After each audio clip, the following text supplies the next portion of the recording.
ပေါ်မတူခဲ့ခြင်းများအတွက်ထပ်ပြီးတောင်းပန်နေလာခွေမဝမ်းနေစရာမလိုအောင်ရှာရှာမဲအပေါ်ကောင်းခဲ့တဲ့လိပ်ပြလုံးစွာနှုတ်ဆက်လိုက်ပါသေးအနေချအောင်လို့ရှာတလကလေးပြောနေမယ်အမှန်တရားမဟုတ်ဖဲတဲ့တွေထပ်ပြီးလဲဘာနေ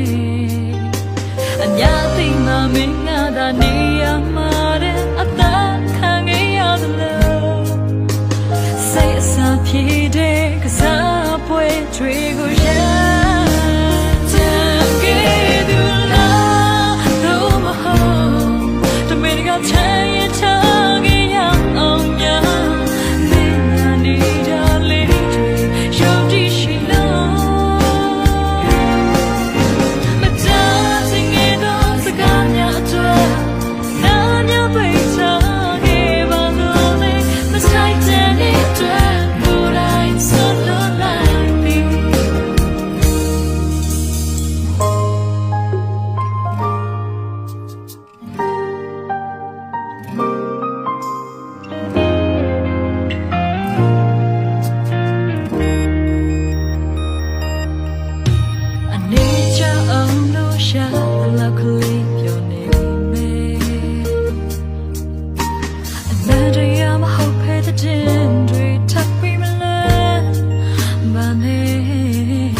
Tell